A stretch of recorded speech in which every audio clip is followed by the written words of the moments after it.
Peggy Lauber, president of North Fork Audubon Society, and welcome and thank you all for coming. On behalf of North Fork Audubon, we'd like to thank the Suffolk County Department of Economic Development and Planning for their grant which supported this event. We couldn't have done it without them. So we hope you'll use the notebooks that we provided to jot down any useful information you hear today. And please also peruse that flyer that we put in there listing our ongoing projects, which include the gardens and trails at our headquarters, which, if you don't know, is Inlet Pond Park, right here in Greenport, or right there in Greenport.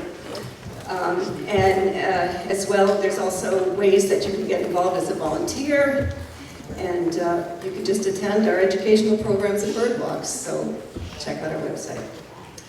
So our speaker today, Doug Tallamy, is the T.A. Baker Professor of Agriculture in the Department of Entomology and Wildlife Ecology at the University of Delaware, where he has authored 106 research publications and has taught insect-related courses for 41 years. 45, sorry. 45. Chief among his research goals is to better understand the many ways that insects interact with plants and how such interactions determine the diversity of animal communities.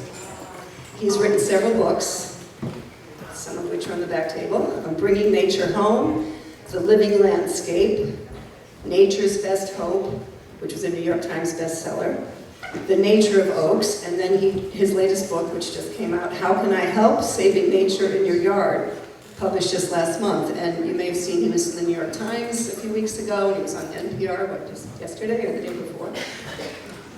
His awards include recognition from the Garden Writers Association, Audubon, the National Wildlife Federation, Western Carolina University, the Garden Club of America, and the American Horticultural Association. Doug lives with his wife Cindy, who couldn't come today, on their restored property in Oxford, Pennsylvania. So at North Fork Audubon, our mission is to connect people with nature. And that is why we are so looking forward to Dr. Tallamy's message of home-centered ecology and biodiversity, the success of which depends on all of us in the community working together. We are confident that Dr. Tallamy's philosophy of homegrown national parks is perfectly aligned with our mission and will give us hope for the future, which we need.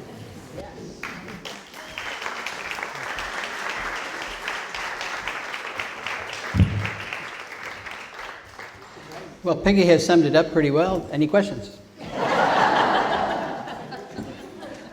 You know, when you set up a talk, it starts months earlier. And I think the first time we talked about this talk was last October. They said, we want you to talk about landscaping for birds. I said, okay, well, I've got a talk. It's called Chickadee's Guide to Gardening. It talks about landscaping for birds. And a couple months later, I got another email and said, why don't you talk about Homegrown National Park?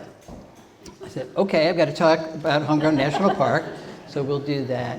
And then not long ago, they said, we really want you to talk about pollinators. So I've got to talk about restoring the little things that run the world, and that includes a lot of pollinators. The common theme to all of these, though, is insects. A lot of people don't want to talk about insects, but if you don't have insects, you don't have plants. If you don't have plants, you don't have birds. If you don't have plants, you don't have nature. So you don't have any of those things without insects. So they really are the core to my message, no matter what talk we're talking about.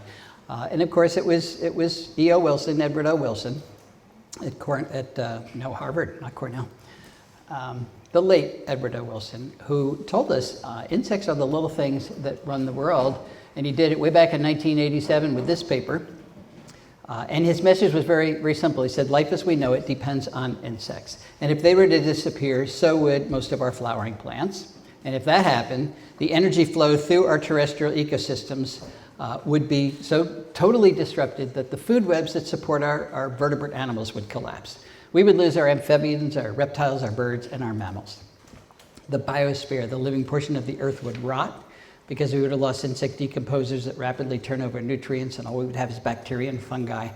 The important part of this message is that there wouldn't be any humans either. We would not be able to survive a world without insects. So it was a somber message, but it was largely ignored because nobody was worried about losing insects. As a matter of fact, we spent most of our time thinking about how we could kill insects, and we got very, very good at that. As a matter of fact, we used to have National Insect Killing Week. Now, this was 1929. But it was a campaign to boost the sales of all brands of chemicals to rid the community of insects. Notice, not rid the community of pests, insects. They all got to go. We don't have National Insect Killing Week anymore, except the culture has not changed. Most people see an insect, it's bad, we kill it. And we don't even think about what it might do. Now, even if we were successful in killing all the insects in agriculture, and you can make an argument for that, or killing all the insects at home, we still don't worry about losing insects because we have thought that there's still plenty of insects in our natural areas. Well, there's a couple of reasons why that's no longer true, and one of them is we don't have very many natural areas anymore. We've turned them into our cities. They're not designed to support insects. We've turned them into our suburbs. They're not designed to support anything. Even our rural areas are not designed to support insects. And of course, we've got agriculture. Rangeland alone, 770 million acres of rangeland in the US. That's 4.5 times the size of Texas, dedicated to cattle. It's not designed to support insects. And most of it is overgrazed, so very poor insect habitat. As a matter of fact, food production now claims more than half of the terrestrial surface of the earth. And of course, none of that space is designed to support insects. Another reason our natural areas are not supporting the insects that we need is that they are invaded with invasive species. And you folks know that. We know that all up and down the east. As a matter of fact, there's very few places in the US you can go where you don't have a number of invasive species. We'll just talk about plants that have changed the nature of our natural areas. Why is that? Well, non-native plants, whether they're invasive or not, are very poor at supporting insect populations. So you have food web collapse when they displace the species that do support our insects. And our natural areas have been invaded by 3,300 species of plants from other continents. Big problem. And we've, of course, been measuring this in my lab at the University of Delaware. A number of different ways, a number of different times. But we can now tell you what happens, at least to caterpillars, when you allow non-native plants to displace native plants. This is one simple experiment that shows it very well. Went into hedgerows in Maryland, Pennsylvania, and Delaware that were invaded with non-native plants like autumn olive and oriental bittersweet and Japanese honeysuckle and bush honeysuckle and all the things that you have around here as well. Measured caterpillar populations in a standardized way in those invaded habitats and compared them to hedgerows that were not invaded. And the real challenge here was finding hedgerows that were not invaded. And we found a 68% reduction in the number of species of caterpillars in the invaded hedgerows, a 91% reduction in the abundance of those caterpillars, and a 96% reduction in the biomass of those caterpillars. The amount of energy that those caterpillars are adding to those hedgerows. And if you think of caterpillars as bird food, you have just reduced bird food by 96%. And it's not just invasive plants that are causing problems. Our typical ornamental plants, whether they are invasive or not, have changed the nature of the food web wherever we design landscapes. So let's say the only tree in your yard is a ginkgo. It doesn't support any caterpillars. And about 83% of our ornamental plants are non-native. So we have 135 million acres of residential landscapes out there. It's a huge hit on the food webs that support our birds and everything else. Now, when I was young, sites like this were, I could still remember looking up at streetlights right across from my house. This was in Plainfield, New Jersey. It was a city. But you could still see insects zooming around the lights all night long. When you drove, particularly out in the rural areas, that's what your headlight looked like. Now you look up at a streetlight, you don't see anything. And your windshield's pretty clean too. So we're winning our war against insects, and that's why we're seeing headlines that are starting to recognize this, like the insect apocalypse is here. What does it mean for the rest of life on Earth? Well, E.O. Wilson told us what it would mean if we actually lost our insects. It was troubles with honeybees that got us to start measuring what was happening to our insects, starting with not just the honeybee, but our native bees as well. And of course, they're declining for the same reasons as the honeybee is in trouble. We have 50% of our Midwest native bees that have already disappeared from their historic range just in the last century. There are 4 species of bumblebees that have declined 96% in the last 20 years. Now, they're not extinct, but they're functionally extinct. They're no longer common enough to be performing their roles in their environment. 3 species of bumblebees may already be extinct. I think you have to disappear for I don't know how many decades before they say you're really extinct. 25% of our bumblebee species are at risk of extinction. Not good news there. This paper just came out a couple of weeks ago. Rapid butterfly declines across the US, 22% decline in our butterflies just since the year 2000. Now, Europe has done a better job of measuring insect declines. 30% of Europe's orthopterans, the grasshoppers and the katydids and the crickets, are facing extinction. Big study out of Germany really kicked this off. 79% decline in flying insects since 1989. 46 species of moths and butterflies have already disappeared from Germany. And as of 2014, this is measured by Durzo, we had a 45% global decline in insects, and the latest statistic I saw is somewhere around 75%. The little things that keep us alive on this planet have declined 75%. This is not good. How many people even know this? We've got to do something about it. And of course, here's the connection. As insects decline, so did the birds that depend on them. And when do they depend on them? When they're reproducing. If you don't reproduce, it doesn't take long to have no birds. So 432 species of North American birds are now threatened with extinction according to the State of the Birds report. And it's not because there's only 4 or 5 left of each one. It's because of the trajectory of their declines. The rate of their decline is so rapid. That's now the signal of impending extinction. 3 billion fewer breeding birds today than just 50 years ago. So it is impacting our birds. We went to, that was a study by Rosenberg et al. We went to that study and we looked at the terrestrial bird species and divided them up into 2 groups. The species that require insects, particularly when they're reproducing, and the species that do not require insects. So things like finches and doves and crossbills can actually reproduce without insects. They can make a little milk out of seeds. And those species didn't decline at all in the last 50 years. But the species that depend on insects decline, on average, 10 million individuals per species. It doesn't prove cause and effect, but it does suggest as you take bird food away, you lose the birds. This is an amazing statistic.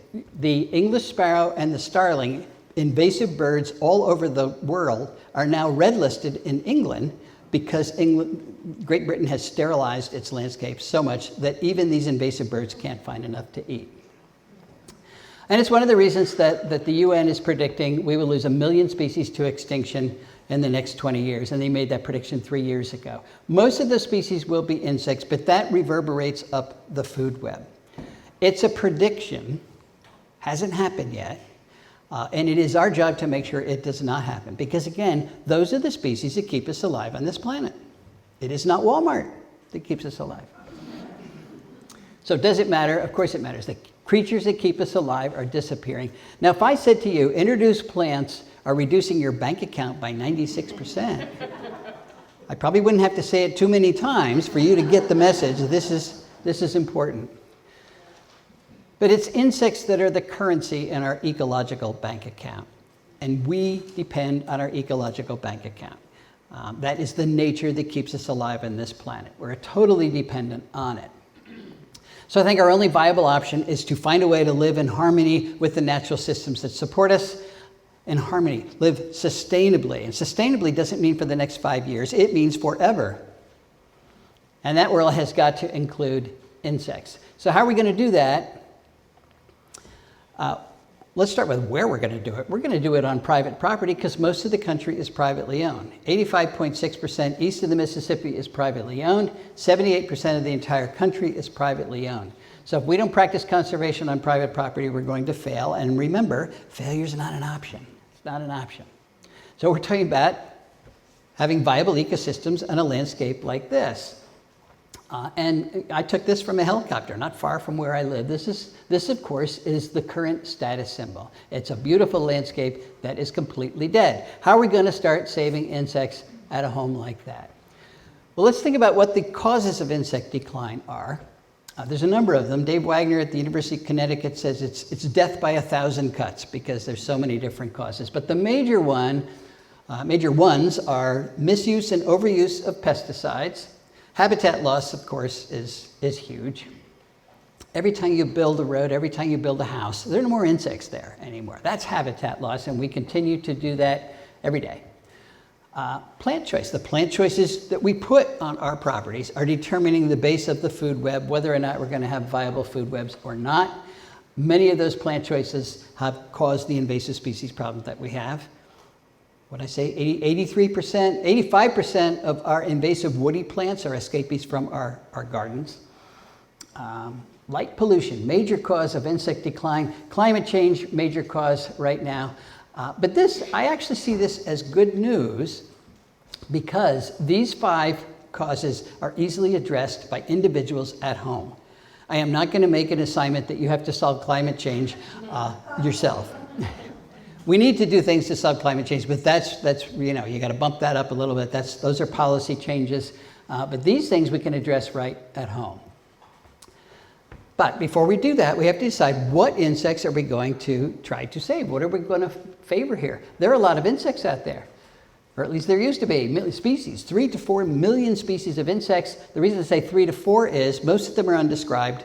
We don't know how many species are out there. 164,000 described species in the US, but again, I can find an undescribed species in my yard almost any day that I look for them. It's not hard to do that. But that's a lot of species. We're not going to have all of those in our yard. So which ones should we favor? Well, there's 2 groups I think we need to focus on. One would be the insects that maintain plant diversity. Plants, of course, are the base of the food web. They're capturing energy from the sun and through photosynthesis turning it into simple sugars and carbohydrates, which is the food that keeps just about all the animals on the planet alive. But you've got to have those plants to do that, which means you've got to have the insects that maintain those plants. The other group is we have to have insects that take the energy from that food, from the plants, the food that those plants are making, and distribute it up the food web. It's insects that actually do that. So what are we talking about? We're talking about pollinators, of course. They're the ones that are keeping our plant diversity up there. But who's transferring the energy? It's caterpillars. We're going to talk about both of those groups, starting with pollinators. Does anybody recognize that plant, that flower? It's very common. No? That's Virginia creeper. It's a tiny little flower. You don't even know it is in bloom, but it is a magnet for native bees. They love it. So let's talk about why we need pollinators. Now, if I were to ask you why we need pollinators, the answer I typically get is what the media says. We need pollinators because they pollinate 1/3 of our crops. It's actually about 1/12 of our crops that are pollinated by animals. And I hear people say, well, I don't live next to a farm, so I don't need any pollinators. Forget the crop argument. We need pollinators everywhere because they're pollinating 80% of all plants, including some of our crops, and 90% of all flowering plants. If we lost our pollinators, we would lose 80 to 90% of the plants on the planet. That is not an option. So we need pollinators, we need them everywhere, we need plants. We're not talking about good land stewardship here. We're talking about essential land stewardship. We will not persist on this planet if we lose our pollinators. That bumps them up on the priority list. What is a pollinator? A lot of people think every insect that goes to a flower is a pollinator. No, it's a flower visitor. There are lots of insects that go to flowers that do not move pollen from the male part of the flower to the female parts of the flower, which means they're not actually pollinating. They are eating pollen or they're drinking the nectar, but they're not actually pollinating. So the best pollinators are these. We have one species of honeybee introduced, of course, mostly for our European crops that we brought over. It's a very good generalist pollinator. We've got between 3,600 and 4,000 species of native bees that did just about all the pollination on the planet before we brought the honeybee over. And we've got around 14,000 species of moths and butterflies just in North America. Now, butterflies actually are terrible pollinators. They're pretty, and we want to save the monarch because it's pretty and it has a nice migration, but it's not because it's pollinating. But the moths, many of those moths are actually pretty good pollinators, sphinx moths and some other groups, and they do most of their pollination at night when nobody's looking. So a lot of good pollination happening there with the moths. Now we have to know what a bee is. I talk about saving pollinators at home. We want to make landscapes that our native bees are going to thrive in. And people say, well, I'm not going to do that because I don't want to get stung. I say, well, no, the native bees are not going to sting you. Most of them are asocial. They're not protecting a hive. And they say, well, you're wrong. I got stung last week. And I believe that. But you didn't get stung by a native bee. You got stung by a yellow jacket. That's actually a wasp. It's a predator. It's not a good pollinator. And they are aggressive. And I'm not saying we need a lot of yellow jackets and bald-faced hornets and Polistes wasps at home. What we do need are the native bees, the ones with the fuzzy abdomens, that they're not predators, they're herbivores. They eat pollen and nectar, and that's the 36 to 4,000 species that are pollinating so many of our important native plants. So how do we make landscapes that are favorable to these native bees? Well, we have to give them something to eat and a place to live. It's pretty simple. Where do native bees nest? 3 main places: in the ground, woody stem nesters, and pithy stem nesters. Now, most of our native bees are ground nesters. 70% of them nest in the ground, which means they dig a tunnel in the ground, sink a single shaft, and then make side shafts off that tunnel, pack them full of pollen, close up the front of the tunnel here, and that's it. So this is a Calides bee. You commonly see them in the spring before the vegetation covers much of the ground. But this is one of the species of native bees that are nesting in the ground. So if you have a piece of property that includes ground, you can support native bees, and most of you do have ground. They prefer a slight south-facing slope. The soil around here is great. It's perfect. It's kind of a sandy loam thing. They're really easy to dig in. But even if you have clay soil, there are native bees that will go right through clay as well. Pithy and woody stem nesters will hollow out the center of the stem, and then they make cells sequentially. So this is the oldest cell here. They pack it full of pollen, lay an egg on it. Here's the bee larva. This is a picture from Heather Home. Then they block off that cell, make another cell, pack it full of pollen. This guy's a little bit younger, so he's smaller. This one's younger yet, so he's smaller.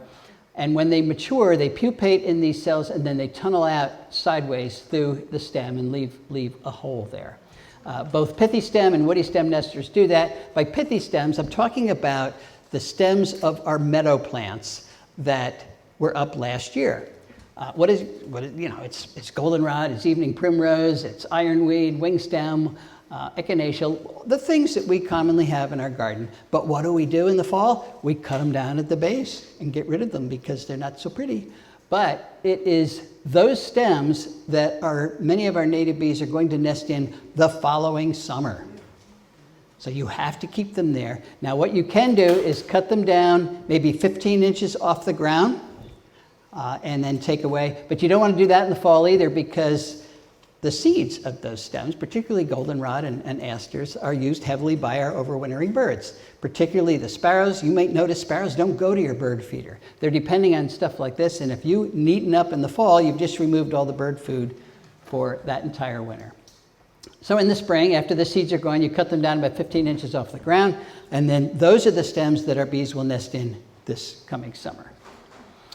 This is what elderberry looks like, a woody stem, which is soft, so the woody stem nesters like it. After the bees have emerged from their cells, they will nest in the dead stems of elderberry. And you might notice elderberry doesn't live that long and it starts to die back. But what do we do as good gardeners? We trim out those dead stems.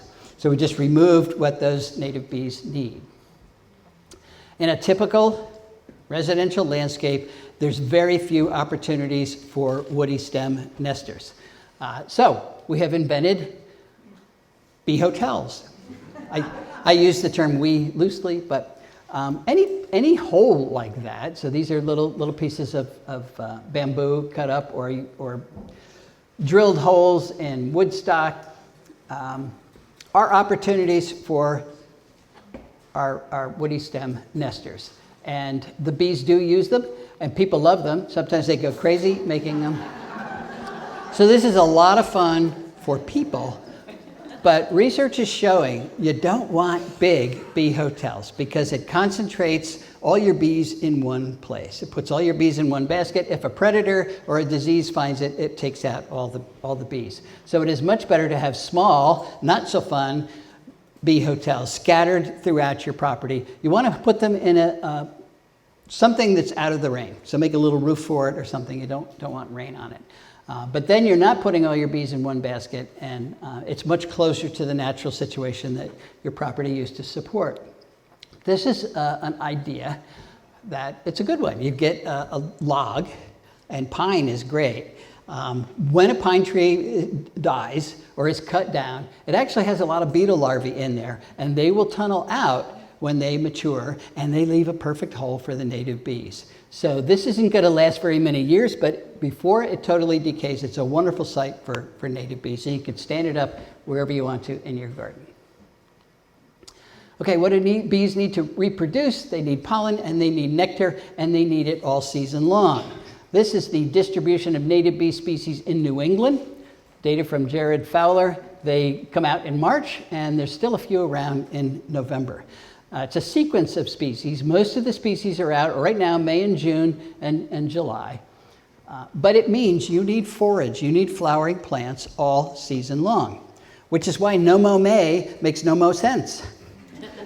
Because if your lawn is terrible and you actually have plants that bloom in your lawn and you don't mow in May, but then you mow in June, you've pulled the rug out from all those bee species that require forage all season long, not just in May. So it's much better to create pollinator gardens that are never mowed, never walked in, that have a sequence of bloom, and that is the big challenge. How do you get that sequence of bloom, particularly on a small property? Sometimes it's really hard to do that. What species should we have for our native bees? Sam Droege, who, by the way, he works with the Bee Lab, the USDA Bee Lab at Patuxent, Maryland, which was just closed down. Sam Droege, who's Mr. Native Bee of the country, has just been fired. But he says, meet the needs of our bee specialists, because the generalists will use those plants as well. So just like we have a number of caterpillars that can only eat particular plants, we have a number of bees that can only reproduce on the pollen of particular plants. And those are the plants you want to use because, again, if you satisfy the needs of the specialists, you're also satisfying the needs of the generalists that can use those plants too. Why are bees specializing? Because flowers are so different. The relationship between plants and pollinators it's a highly co-evolved one. Plants want bees to take their pollen to another member of their species. They don't want them to take echinacea pollen and fly to ironweed. That's not going to help the echinacea at all. So they develop specialized relationship with particular species of bees. The pollen grains evolved to stick onto the hairs of particular species of bees. They're very efficient at transporting them. And there's all kinds of opportunities for specialization because flowers differ in their timing of appearance, what they look like, what they smell like. The floral and pollen morphology is very different, and they different nutritionally. And bees can specialize on those differences all the time throughout the country. So for example, you won't have Andrena facilii unless you have Phacelia. That is the only pollen that bee can reproduce on. You won't have Andrena asteroides if you don't have native asters. You won't have Andrena origine if you don't have spring beauties. Just about every plant in this country has at least one specialized pollinator on, and some have very many specialized pollinators. Calides albescens needs false indigo. We can go on and on and on. These are the best species in terms of supporting specialist pollinators. Our native sunflowers, our native asters, goldenrods. If you have those three genera alone in your yard, there's between 41 and 44 species of native bees that can reproduce in your yard that can't reproduce in your yard if you don't have those plants. And again, the generalists will follow those, use those plants as well. And then as you go down the list, fewer and fewer are using them. And then again, a whole bunch of plant genera where there's only one specialist bee. So a fall garden like this with goldenrod and blooming asters, not only is it great for the migrating monarch, not only is it essential for the migrating monarch, but it also is wonderful for our specialist bees. How do you find out what the best specialist bees are where you live? You go to Native Plant Finder, National Wildlife Federation, Keystone Plants by Ecoregion. That's the website right there. That will tell you what the best plants are in your ecoregion. Now, we admit right away, this is at ecoregion level 1, which is really, really generalized. We're trying to get this up to ecoregion level 2, but things move really slowly at the National Wildlife Federation. But it gives you a good starting point. You know, nobody likes poison ivy except the bees. They did a study in North Carolina where they looked at using DNA. When honeybees go into the hive, you can scrape the pollen off and you can see what species of pollen they were bringing back. They brought back pollen from 18 species of plants, but poison ivy led the way. They brought back more poison ivy pollen than any other plant species. So you might have a war against poison ivy, but if you really want to help the bees, keep it around. All right, that's it. That's all we're going to talk about with pollinators. Let's talk about my favorite subject, which is caterpillars. They are the bread and butter of terrestrial food webs, according to Dan Jansen. And that's because they are transferring more energy from plants to other animals than any other type of plant eater. If you design a landscape without a lot of caterpillars in it, you will have a failed food web and eventually a failed ecosystem. So here we go. Why is this important for birds? Because birds eat a lot of caterpillars. It's not just that they need caterpillars to reproduce, they need thousands of caterpillars to reproduce. Now this is the stat I always throw around, but all the birds do this. But there's a number of birds where somebody sat in front of a whole bunch of nests and counted the caterpillars coming in.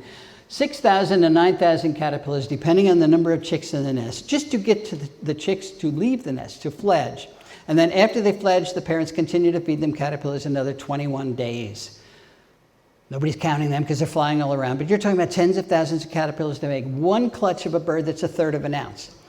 Where are those caterpillars going to come from? They're going to come from the plants in your yard, which means you've got to have plants that make caterpillars. So how do we increase the number of caterpillars in our yards? We add the plants that make those caterpillars, which seems very straightforward. There's a catch, though, and that is that most plants don't make a lot of caterpillars. So we have to be fussy about which ones we choose for our landscapes. This is elderberry, for example. Great pollinator plant, very nice bloom. Great berry maker, wonderful for the birds, particularly in midsummer, but it's terrible at making caterpillars. I only know of 2 species that use elderberry, and they're quite rare. So if you're trying to really support breeding birds, elderberry is not going to do it. Let's talk about why caterpillars are so fussy about what they eat. It's because plants don't want to be eaten. They want to capture the energy from the sun and use it for their own growth and reproduction. So they've loaded their tissues with nasty tasting chemicals. Secondary metabolic compounds that make those tissues either bitter or downright toxic, which is why we don't run out and start eating black cherry leaves. There is a trace of cyanide in there. You probably don't want to eat it. So plants do defend their tissues, and only the insects that have adaptations against or to get around, to circumvent those defensive chemicals, those are the only ones that can actually eat those plants. How do they do that? They develop specialized enzymes that store and excrete and detoxify those compounds, behavioral adaptations and life history adaptations that minimize their exposure to those compounds. It takes a long period of evolutionary history with those plant lineages for all those adaptations to fall into place, and once they do, the insect is locked into eating that particular plant. And 90% of our insects are host plant specialists. They can only eat particular plants. That is why when we bring in all these plants from other countries, either as ornamentals or as invasive species, most of our insects, particularly caterpillars, cannot eat them. They have not been here long enough for them to develop that specialized relationship. So you end up with very little to eat. There are 3 types of plants out there. Plants that actually contribute energy to local food webs, plants that do not contribute energy to local food webs, and plants that remove energy from local food webs. The very best contributor in 80% of the counties in which they occur is one of our oaks. We have 91 species of oaks in this country, 91 species of native oaks in this country. You do not need English oak. You do not need Chinese oak. 91 native species. And they're contributing more energy to local food webs than any other plant genus by far. A good example of a non-contributor would be a ginkgo, very popular ornamental plant, has good fall color, but nothing eats a ginkgo.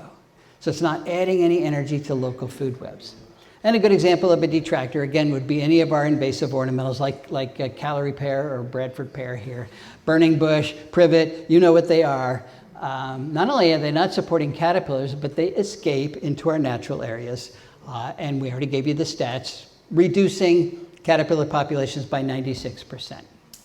This is a land conservancy, by the way. They own the land, but it's not a functional ecosystem because of that one species of invasive plant. So plant choice matters.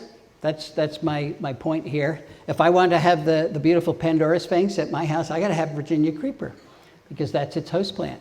If I want the tulip tree silk moth, I need tulip tree. If I want the Luna moth, I need sweet gum. Now, Luna moth specializes on different things as you move around the country, but on the eastern shore of Maryland and up into the Piedmont, it is sweet gum. Zebra swallowtail, the only thing it eats anywhere is pawpaw. Native grapes are good host plants. The eight-spotted forester moth and many other species depend on them. The green marvel is on viburnum.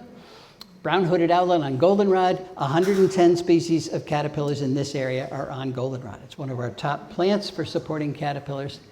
Even poison ivy, the beautiful Utilia, is a poison ivy specialist. You know when you get poison ivy?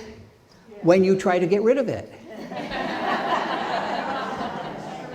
Learn what it looks like and don't touch it. It will not chase you. And of course, we didn't talk about it, but the berries that poison ivy made, they're high in fat, very important berries for birds in the fall. Sculptured moth on persimmon, the Hebrew on black gum. Our ashes are being devastated by the emerald ash borer, but they support a number of species of beautiful sphinx moths, like the fawn sphinx, rosy maple moth on maples. This is the royal walnut moth, one of my favorite moths. It's extirpated from New England already. So we are losing these wonderful species. Double-toothed prominent on elm. The witch hazel dagger moth, believe it or not, is on witch hazel. Imperial moth on pine. The spotted thyrus on clematis. The native clematis won't touch the non-native clematis. Shy cosmet on cattails. They're up in what we used to call punks. Got a beautiful moth in there. Two-toned ancillus on ironwood, the lost owlet on buttonbush, herald on native willows, snowberry clearwing on corals, honeysuckle, so some great coral honeysuckle today. That's our only native honeysuckle, by the way. That's the one you should have. Evening primrose moth on evening primrose. It spends the day with its head stuffed in the flowers. Sometimes it's crowded, but it's always very cute.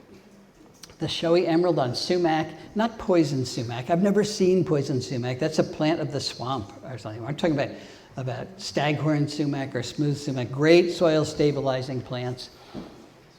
And then you have some really powerful plants like native prunus, your beach plum, your black cherry, that are supporting caterpillars like this, the white furcula, the crocus geometer, the io moth, the cecropia moth, the colorful zale, the tufted bird dropping moth. Who wouldn't want the tufted bird dropping moth? The paddle caterpillar.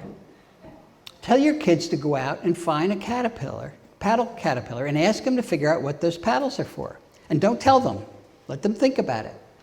And I'm not going to tell you. I want you to think about it. It's the same reason that the filament geometer has these expandable filaments on its back. The small-eyed sphinx, these guys are all on black cherry. Harris's three-spot, it's got a little umbrella of its shed head capsules. Every molt, it sheds a head capsule, and this umbrella gets bigger. And if you get near it, it whacks you with it. The snowy-shouldered eclairus. Oaks, the most powerful plant, will support things like the hag moth that thinks it's a tarantula. The red-washed prominent, the white-dotted prominent, the spiny oak caterpillar, the skiff moth, the white-blotched heterocampa, the oak skeletonizer, the solitary oak leaf miner, orange patch smoky wing, half-oval ancillus, the crown slug. These guys are called slug caterpillars because their head is tucked up underneath, not because they're really slugs. The pink-striped oakworm. This is my favorite, the spun-glass caterpillar. And hundreds more species are on our oaks. 557 species of caterpillars on oaks in the mid-Atlantic states. It is our most powerful plant. which is why I call oaks keystone plants. Remember, we're trying to support the food web. How are we going to feed those birds? You've got to have the plants that make the caterpillars, and oaks do it better than anything else. The keystone, remember, is the stone in the middle of the Roman arch. And if you take it out of the arch collapses. Well, if you take keystone plants out of your local food web, the food web collapses, because those are the plants supporting most of the food. Just 14% of our native plants are supporting 90% of those all-important caterpillars. So I like to think of keystone plants as if they are the 2x4s in the ecological house that we're building. They're the support structure. You can't build a house out of wallpaper. And that's what we've been trying to do for the last century. Again, 557 species in the mid-Atlantic states, over 950 species of caterpillars nationwide. No other plant genus comes close to that. This is where you find out what the best plants are where you live. You go to Native Plant Finder and the National Wildlife Federation website and put in your zip code, and the ranked list of the most important plant genera, woody plant genera and herbaceous plant genera in your county will pop up. And the lists are much bigger than that. I just ran out of room.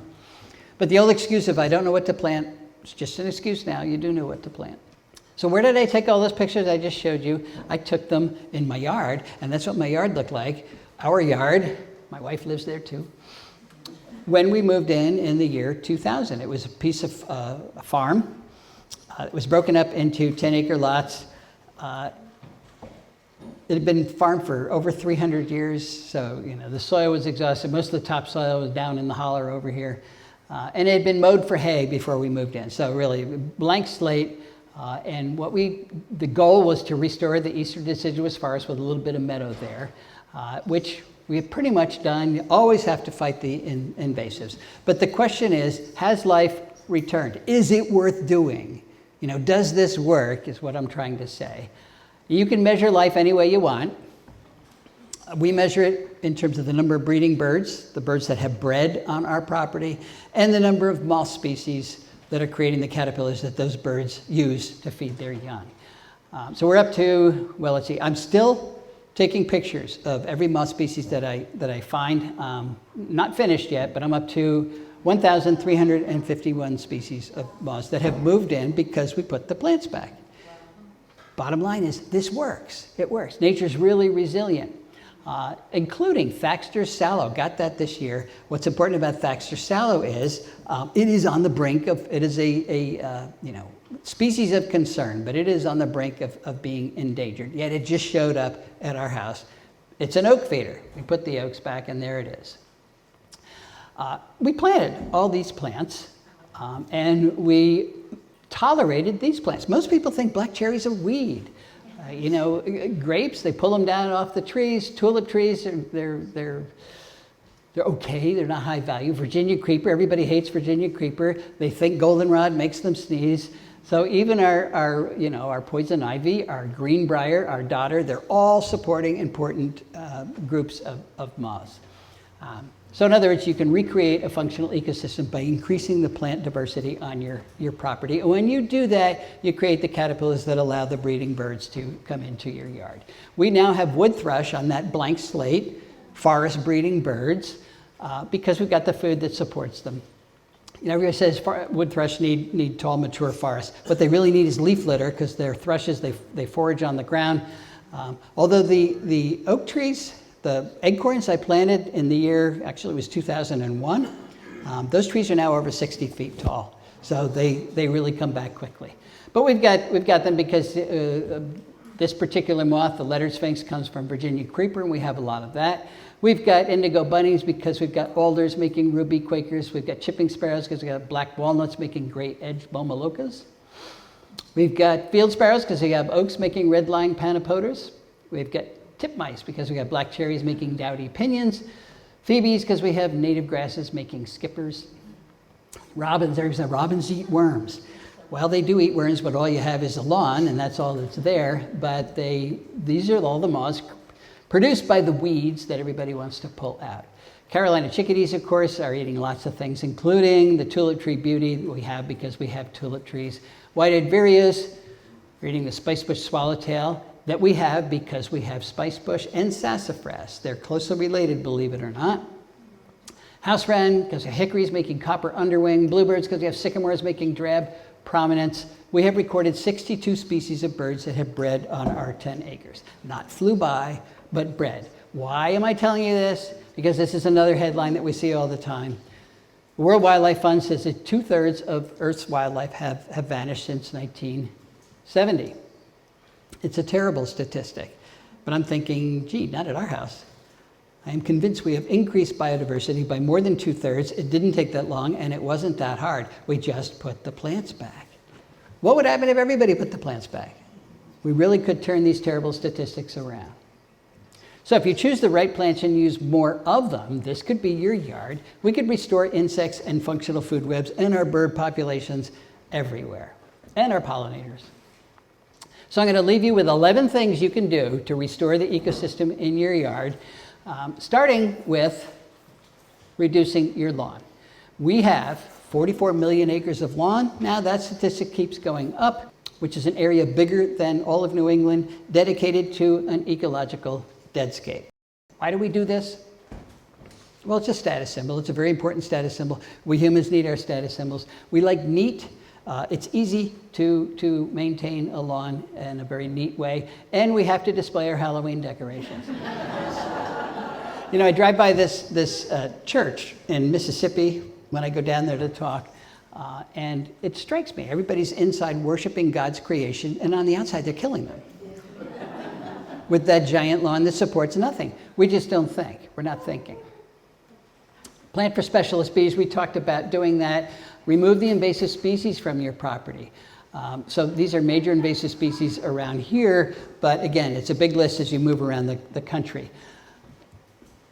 All you have to do is get rid of the invasives on your property. Public spaces, that's a different story, but remember, 78% of the country is privately owned, 85% east of the Mississippi. If everybody got rid of the invasives on their property, we'd be 85% done in the east. Not completely, but it's a real good first step.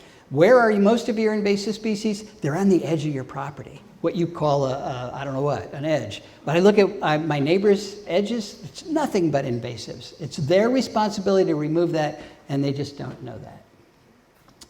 Use Keystone plants, we talked about that. Landscape for caterpillars. What do I mean by that? Not just choosing the right plants, but how we landscape under those trees becomes really important for caterpillar survival.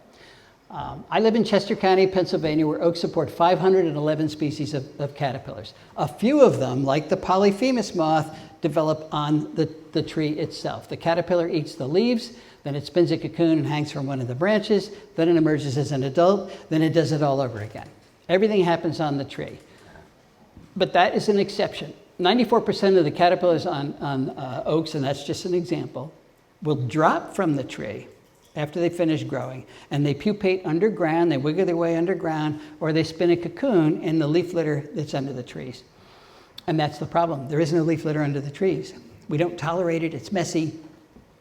And we mow and compact the area under the trees so that it's rock hard and makes it very difficult for those caterpillars to get to safety. And of course, the cement landscape is not the solution either. This is what most people have. They've got a tree in their yard. I just had a grad student, Emma Jonas, finish up, got her master's, measuring how caterpillars do in a situation like this versus a situation like this. And of course, they're doing better here. And the primary reason turns out to be, not that there's native plants here. You know, they're dropping out of the tree when they're ready to pupate. They're not eating anymore. Heather Holm calls this soft landing.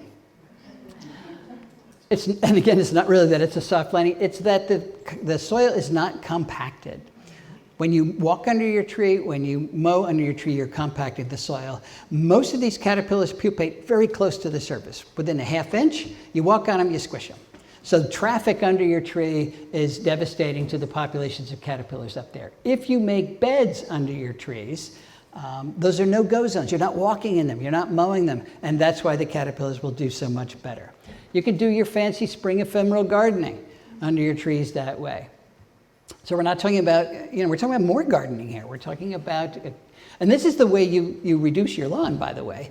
Increase the size of the beds under your trees, and you've reduced your lawn. A lot of native ground covers. We talked about green mulch this afternoon. We're talking about plants. You don't even have to see the ground. You shouldn't see the ground, like wild ginger, May apples, foam flower ferns. The trees will love it, and so will your pupating caterpillars. Reduce light pollution. Light pollution is a major cause of insect declines, not just in the US, but around the world. Those are all the ways that lights are killing our nocturnal insects, particularly the moths that make the caterpillars that are so valuable to our food webs. And it's a really, really serious environmental problem, but it has a really, really simple solution, which is great because most of our environmental problems are tough to solve. This one's not. You can turn your light off. It's pretty easy. But I know you're worried about the bad man.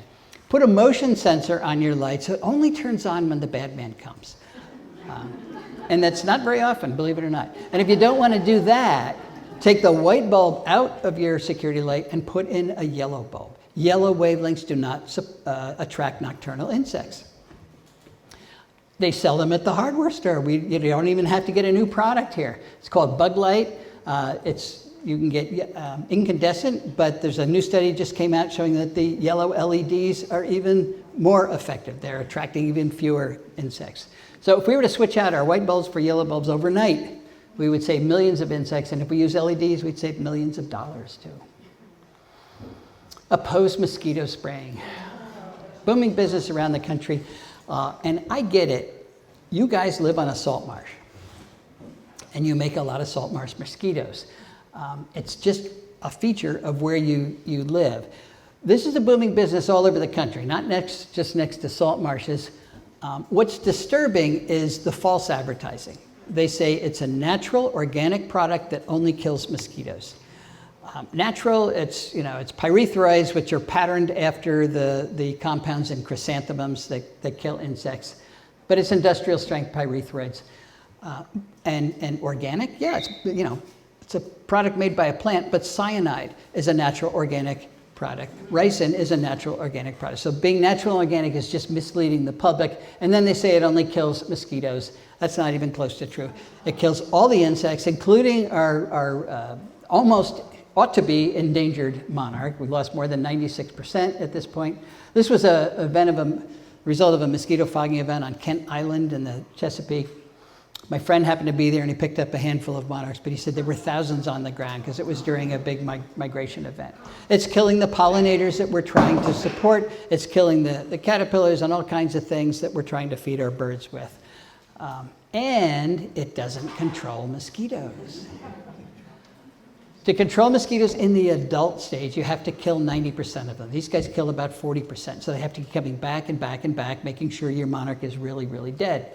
If you really want to, I have to be careful here. If you want to kill mosquito larvae at your house, mosquito dunks are the way to go. You get a bucket, you fill it full of water, you put in a handful of organic matter, straw or hay or dead leaves, and put it out in the sun for a few days.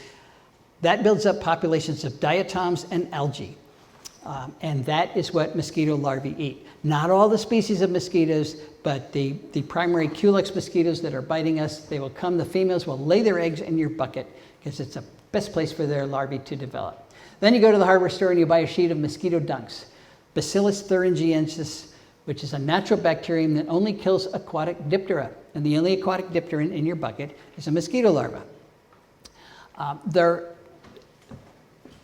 Some people out there saying, well, yes, your mosquitoes will lay their eggs in your bucket, but after they lay their eggs, they're going to want to bite you again, which is true. They want to lay more eggs, and to do that, they have to have a blood meal. And they say if you have a mosquito bucket in your yard, you're going to pull more mosquitoes in than you had to begin with. Nobody's measured that, and I'm not sure that's the case, but keep in mind, that's something to think about. Here's something that really works. Put a fan on your picnic table, turn it on, and sit in the directed breeze. Mosquitoes do not fly into wind, and then you don't have to kill anything. Okay, minimize insecticide use all together. If you go to the hardware store and you look at the shelves of home insecticides that are sprayed, the only insect that we need to control at home are termites. And there are specialists that do that, and they actually do it with termite baits. They use very little material. All the rest of the stuff is totally unnecessary. They're taking advantage of entomophobia. If you see an insect, you've got to kill it. No, you don't. Leave it alone. You get a jar, put it over the, it's called what do we call it? An insect removal kit, spider removal kit, that's what we call it. And put it outside.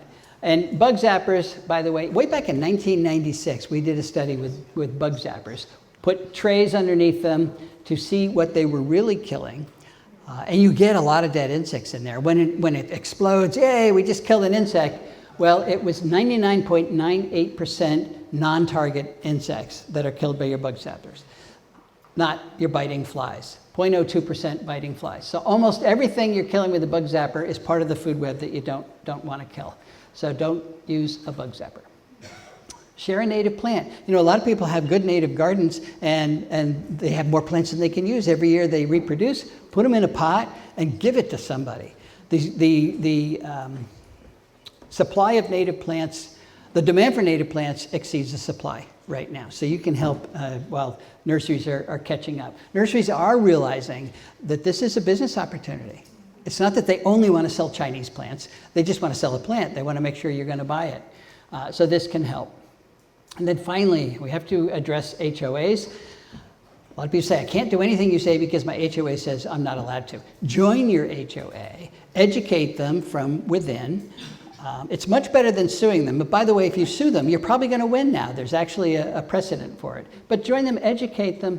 And I'm getting emails saying that actually works. You know, hey, they're people. They're listening to me. So HOAs are worried about reducing property values. If you landscape in a way that's socially acceptable, they don't know where the plant came from. They just want it to be socially acceptable. Then they don't worry about it. All right, we're going to end with E.O. Wilson, the way we started. 2016, he wrote Half Earth, Our Planet's Fight for Life. He's worried about conservation. How are we going to save life on planet Earth? Well, he says, in order to save life, we're going to have to save nature. We're going to have to save functioning ecosystems on at least half of the planet, or it will disappear everywhere. And that includes humans. Very bold statement. And he spent most of the book talking about the science that supports that very bold statement, and then he ended the book. He didn't tell us how we were going to save nature on half of planet Earth. How could we possibly do that? Remember, half the Earth is in agriculture. We've got 8.2 billion people in the other half, along with all of our hardscape and everything. Well, I think we can do it. I think we can do it. But to realize E.O. Wilson's dream, we need a new approach to conservation. We've got to give up the idea that humans and nature cannot coexist. We've had that idea forever. The only path forward is to be in the same place at the same time. We can do it, and I've just given you lots of examples. It doesn't mean you have to save insects, you have to save nature, you have to save birds for a living. But you can save them where you live. And if you do, it empowers you. Most people think about the entire planet. It's depressing. What can one person do? Well, one person can shrink the lawn. One person can remove their invasive species. One person can fire Mosquito Joe. One person can use Keystone plants. One person can change their light bulb. One person can do all the things we just talked about. And then you're part of the solution. You're not part of the problem. And you get to see the results. It also shrinks the problem down to something that's manageable. You're not going to save the planet's problems, but you can save the planet's problems where you live, or any piece of the planet that you can manipulate. If you don't own property, help somebody who does. Help a park or preserve. They are all underfunded, they're all understaffed, they will love you as a volunteer. So insect decline is a global problem, but it does have a grassroots solution. We created this problem, we can solve it, and I'm going to end by telling you a little bit about Homegrown National Park. This is one organization you can join. It's small nonprofit, homegrownnationalpark.org, and all you're going to do is go to our site and register your property on the biodiversity map. What that means is you're putting down your location and the amount of your property you're going to be a good steward of. You're going to help create a park. Maybe you really are going to reduce your lawn. Maybe you're going to plant that oak tree. Maybe you're going to change that light bulb. And then your little piece of your county is going to light up with a firefly. That's our little emblem here. And of course, we want to get the entire country to light up with fireflies. Our mission is very simple. We want to motivate millions of people to regenerate biodiversity in the way you regenerate biodiversity. And that's by planting native plants, removing the non-natives that don't support it. And we want to build a culture that's sympathetic to the needs of conservation. There are real ecological products associated with Homegrown National Park. One is a significant increase in biodiversity. And what's happened at our house just tells me this works. Measurable reduction in invasive species, particularly if everybody gets rid of them on their properties. Lawn is the worst plant for sequestering carbon. So if we reduce the area of lawn, we're going to sequester more carbon dioxide. And we're going to create viable habitat outside of parks and preserves.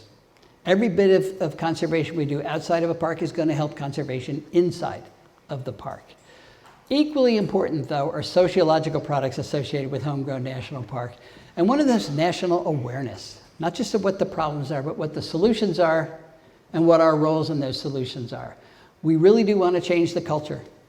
We want people to recognize that nature's not optional. It's not just there for our entertainment. It's essential. It's essential for everybody, which means everybody owns responsibility to sustaining it.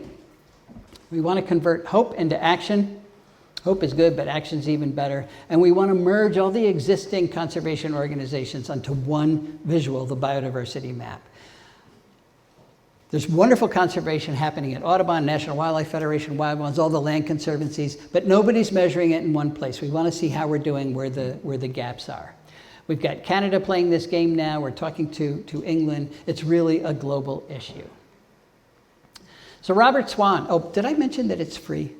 It's free. We're not trying to pull membership away from any other organization, which is why we don't charge. We just want to record good conservation on private property. Robert Swan recently said the greatest threat to our planet is believing that someone else will save it.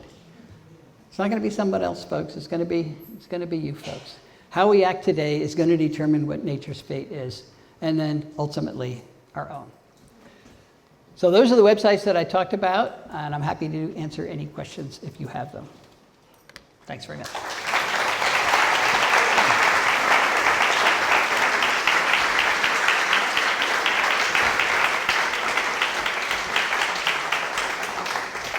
Yes?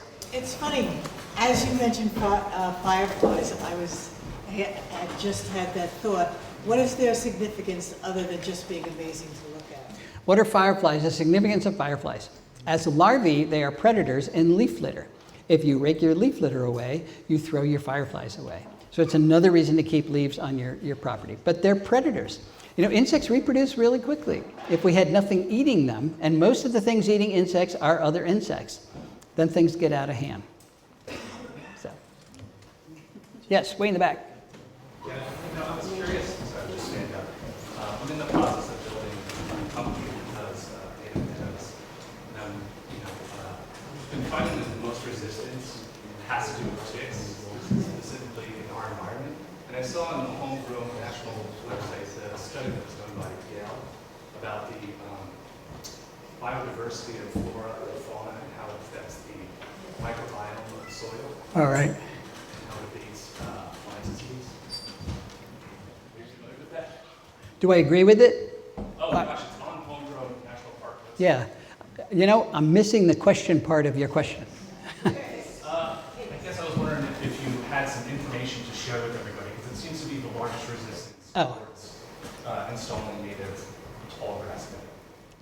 Well, there are more species that live underground than above the ground. That's one piece of information. They all require high humidity, which is why we want to keep a layer of leaves on the ground. So yeah, it's an extremely diverse, essential part of our ecosystems that goes underappreciated because we don't see it. But the mycorrhizal fungi that transfer nutrients from the soil to our plant roots are down there. If they dry out, they're not down there anymore. We've got to get the nutrients back into the soil. That comes from the leaves that fall from our trees every year. Most of the things living in the soil are detritivores. They're breaking down that leaf litter. So when you have a lawn and you put your lawn care industry on, all the stuff on there, you're destroying that soil biome. And it's just another reason we don't want to do that. Yes? So leave the leaves alone. Leave the leaves alone. You know, my son bought a house a couple of years ago, and the first fall he called me up and he said, "Dad, I got too many leaves. What should I do with my leaves?" I said, "Put them in your flower beds." He said, "I don't have enough flower beds." I said, "Exactly." That's how you shrink the lawn. Now, I know you want to remove the leaves from your lawn, but you're going to have less lawn. Our plants are much better at getting through those leaves than we think they are. We think if there's any leaf on your flower bed, it's going to smother everything. Who was raking the leaves before we got here? And there were plants in North America. I read about it. So, yes.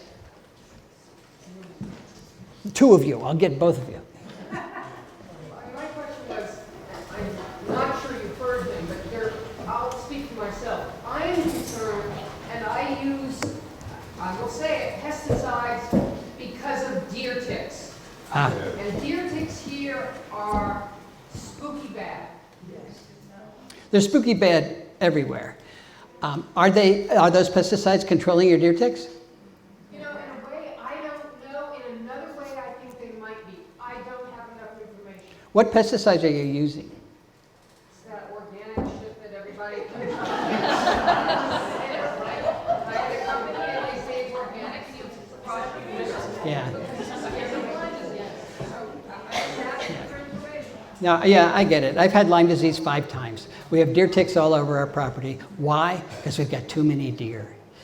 It's the whole Lyme disease issue has come with the explosion of deer, and the only way to actually get rid of Lyme disease is to control our deer. Poisoning the entire environment so that we have no more ticks is just not the solution, because then you're killing everything. There are a few products that do seem to help. One is called Daminex and its derivatives. So it's essentially cotton balls that are soaked in pyrethroids, and the tick tubes, right? The mice that are small rodents, but particularly white-footed mice that are a vital part of the deer tick, the Lyme disease cycle. Take those cotton balls back to the nest, build their nest out of it, and it kills the ticks that are on their body. There's pretty good evidence that does reduce ticks. But yeah, I understand. It's just not the ultimate solution. The ultimate solution, for a number of reasons, is to reduce the deer population. Now, you had a right in front, yeah. You comment about, shredded dyed mulch is very popular with the green lawn, especially the black. Could you comment on shredded dyed mulch and its impact on insects, ground dwellers, etc.? Oh, I don't think anybody's actually studied its impact on soil insects. But we're very funny. We rake away the leaves, the best mulch, and then we go out and we buy terrible mulch. Especially dyed mulch. I mean, red mulch. Our landscapes are more than decorations. That's all I can say. You don't have to buy anything if you keep the leaves on your property. So, yes. I just want to confirm what I'm hearing. You're saying no raking, no leaf blowing, none of those things? No, I didn't say that. I said you want to keep all the leaves that fall on your property. I know you want to move them around some. Some of the lawn, you do want to keep lawn where you're going to walk. It's the best plant to walk on. It's a cue for care, showing that you get what the current culture is. And the lawn you keep is going to be mowed and manicured so that nobody throws you out of your neighborhood. You're just going to have less of it. So you want to get the leaves off the lawn. Raking them as they fall is probably a good alternative. You can leaf blow them, and then everybody hates you for the noise you just made. Shredding them just shreds the Luna moth and everything else that's a pupa in those leaves. But putting them, I say, move them into your flower beds, and if you have too many leaves, for sure, like my son, make a compost heap and just store them in there, and then at least you're recycling the nutrients. I have a ton of ivy on my property, and I don't know if it does any good. I mean, it is like a green mulch, but can you comment on ivy? You're just English ivy. I guess. I don't know. Yeah. Well, yeah. So as a food web supplement, it adds nothing. Nothing eats ivy. It's invasive. It spreads. All of Oregon is covered with ivy. It is banned for sale now that it's decades too late to ban it. Now it's banned for sale. So it's a highly invasive species. If you can get rid of it, you want to. It is covering the ground, so it does, help the soil community in that sense. So it's not that every plant is all bad in all ways, but you could replace it with Virginia creeper, with there is a native pachysandra, by the way. Lots of other things that actually contribute to the food web that are not invasive. That's what you want to do. Yes. So, getting back to the question about ticks, I'm just wondering, have there been any studies that have compared tick densities? I'm thinking by species like Lone Star, which tend to prefer more open areas versus deer ticks, comparing, rewilded landscapes with more conventional landscapes. Well, the websites will tell you ticks don't like mowed lawn, and that is correct. They want vegetation that they can crawl up on, put their little legs out, and it's called questing, and they want to grab onto you. So they say, make sure you have a big lawn so that you don't have ticks.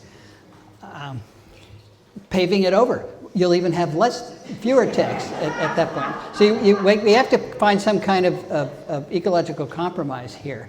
I don't know of any studies comparing the frequency of Lone Star tick versus dog tick versus black-legged tick.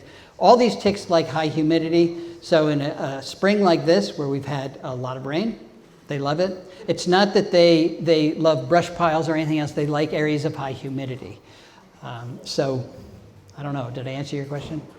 Yes. One suggestion that I read about that was so you don't have the shrubbery and plants by your lawn, just use those extra leaves to widen the mulch, the leaf mulch around the higher shrubs. May and June are the peak months of transmission. It's a good time to stick to your paths, to stick to your lawn. I am lucky because when I get a deer tick, it itches, and it itches really fast.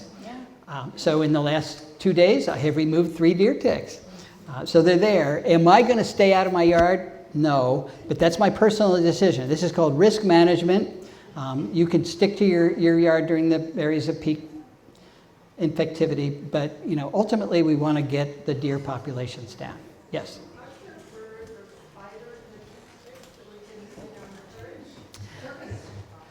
Now, birds and spiders are not going to control deer ticks. They are minute, particularly those little larvae. They're like a period. You have a lot of deer ticks to make one mouthful. So don't count on that. What does reduce the percentage of infectivity is having a diverse landscape with lots of mammals in it. So if you increase the population of alternative hosts, then they're biting those guys and not you, and it reduces the level of infectivity. And many of those mammals are dead-end hosts. The South is a great example. There are a lot of deer, and there's a lot of deer ticks, but there's very little Lyme disease. Why is that? Because they've got lizards, they've got skinks, and they've got anoles. And those are both dead-end hosts. And the ticks bite those lizards, and it funnels off the Borrelia, the disease organism. So this is research that comes from the Carey Institute in New York. Increasing the mammal diversity on your property will help to protect you. Yes? We have an organic farm, and since we put up our deer fence, we don't have a tick issue. And so we don't spray, obviously, being organic. But I think it is unrealistic to ask a homeowner that has such a high deer population to not spray. And so when people ask me, even though I've dedicated my life to pollinators, I bring up the concept of zoning, and Long Islanders love zoning. So areas where you are congregating mostly, I don't see it being, I know the data, but I don't see it being that bad, because at least people are interacting with nature and being outside, and there's such a high incidence of tick-borne disease. So with your organization, do you kind of visit the concept of zoning so at least people do create buffer areas where they're not doing anything, and then they can still go outside and meet creatures and interact? I want them to still see creatures. Yeah, but it's just everybody gets sick out here. Yeah. Multiple tick diseases. You know what I really want? I want the public to stop opposing deer control. That's what I really want.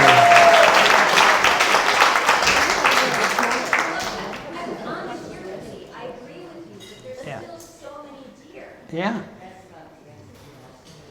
Yes. What's your opinion on dead hedges as far as increasing insects? Deadheading? Dead hedges, where you take, instead of having your sticks pulled away by the town every spring, you pile your Oh. into edges. And what's that supposed to do?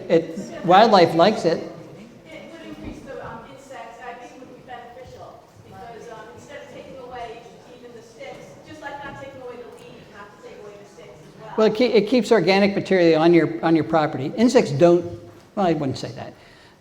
What do I think about it? We got a lot of stick piles on our property. We don't take anything away. Yeah. Somebody had their hand up over here? Yes. Back to the ticks. I would say that we talked to risk. I've had limes 3 times. I don't stay out of my garden and I don't spray. But I do, my husband bought me a hazmat suit. And those little throwaway things so that when I go into areas where I need to take care of invasives, I've done. I have my clothes sprayed with pyrethrum. I put my pants inside my socks. I have, as you say, areas that are pathways that you can go on when you don't take all those protections.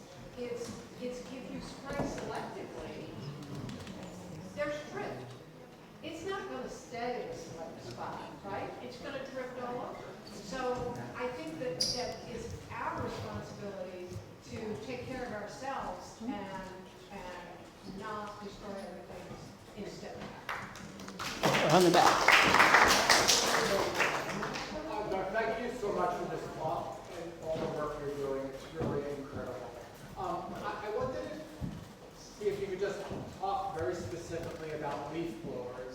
I know Southhold is now starting a petition against leaf blowers. I know other towns in Long Island have done that. Besides it being a nuisance, which we all know it is, has there been any studies that showed like the power of the air affecting wildlife? I can't imagine, especially insect life, can't imagine that it doesn't, but you don't really specifically talk about it and it's so prevalent. Yeah. I don't know of any studies, but it's really not my area of expertise. There might be. What we certainly don't want to do, I've seen guys going into the woods and blowing it bare, just blowing everything out. And that definitely hurts everything that's in that leaf litter. But leaves that just fell that year and they're on the ground for 2 days and you blow them away, it probably doesn't hurt anything. So it depends on the context. But I don't think it's been studied. Yeah. Wouldn't the sound of the leaf blower harm insects? Again, I don't think anybody's studied that, but we are a noisy species, and there are lots of studies looking at the impact on birds, particularly bird communication, traffic noise, leaf blowers, all of that. They're birds that are actually changing when they sing and how they sing so they can talk to each other. So noise is an impact. There's studies, you can see it on YouTube. You can kill a mouse with a loud noise. It spins around and finally just dies. So noise it ups your stress hormone, and if it's not necessary, we shouldn't make it. Yes? I know this might not be, I'm curious about spiders and their value, because we have so many spiders. Spiders. Yeah. Spiders are predators. They're eating the mosquitoes that we hire Mosquito Joe to kill. They're extremely valuable predators. They're highly diverse. They're spiders, in all layers of our all the niches that are out there. So yeah, high value. Yeah. Could you comment how one finds caterpillars on our native plants? How do we find caterpillars?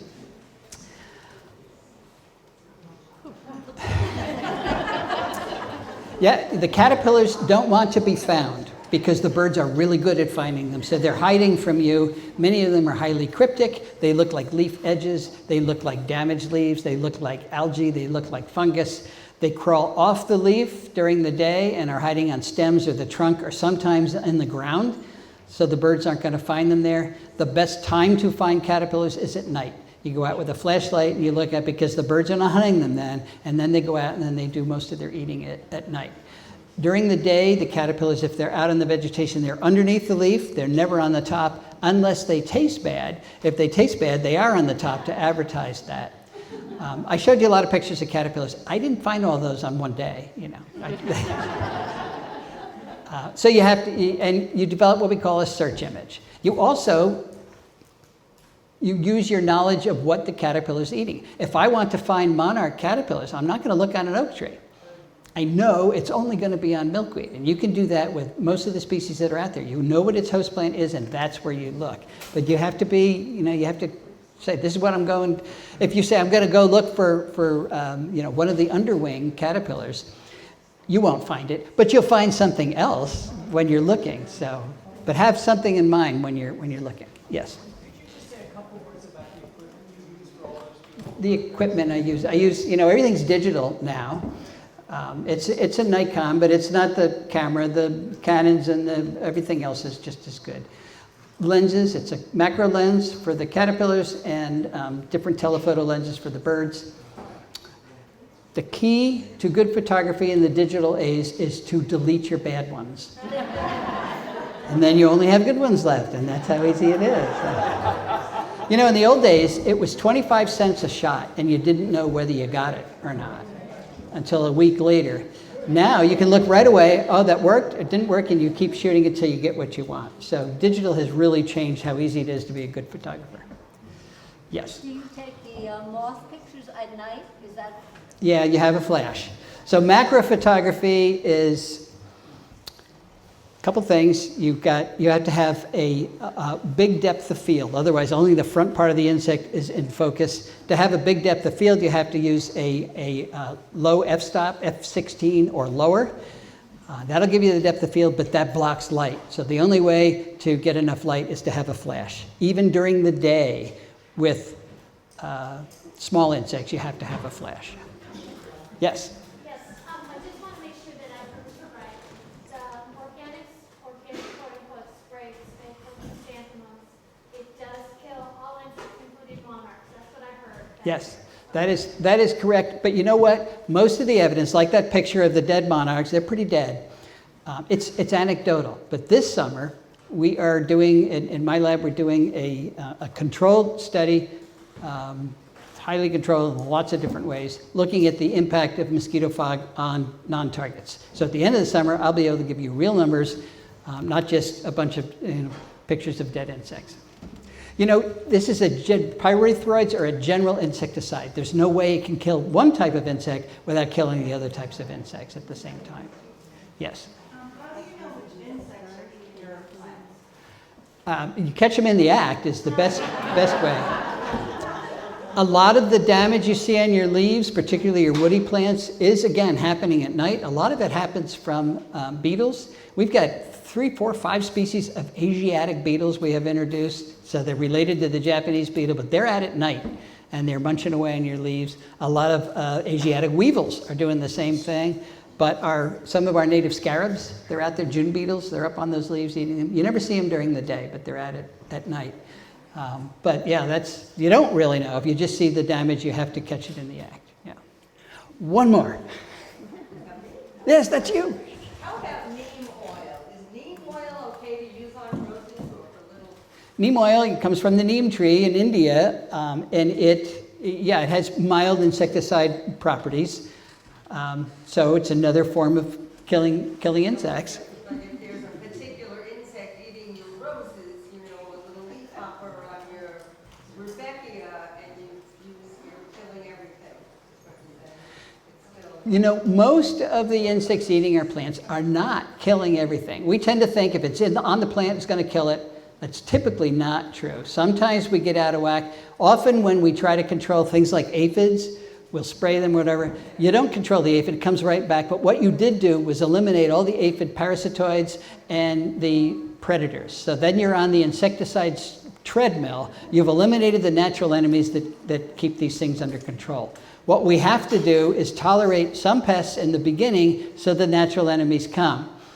And we tend to overreact. We see something on a plant, got to spray it right away, and then you're spraying the rest of the season. All right, one more. Have invasive insects, how have they affected our native insects?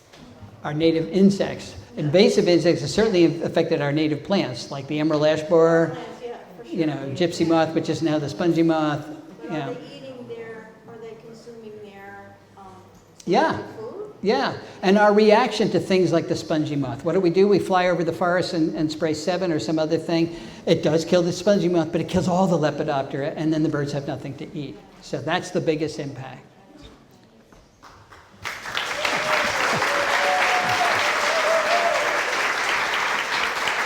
On behalf of the North Coast Audubon Society, we thank you so much, Dr. Tallamy, for this fantastic, educational, enlightening, and very well said conversation with us. Except for that tick stuff. Don't ask me tick stuff. No more tick stuff. About how what we can do our part in our neighborhood. So thank you all for supporting this and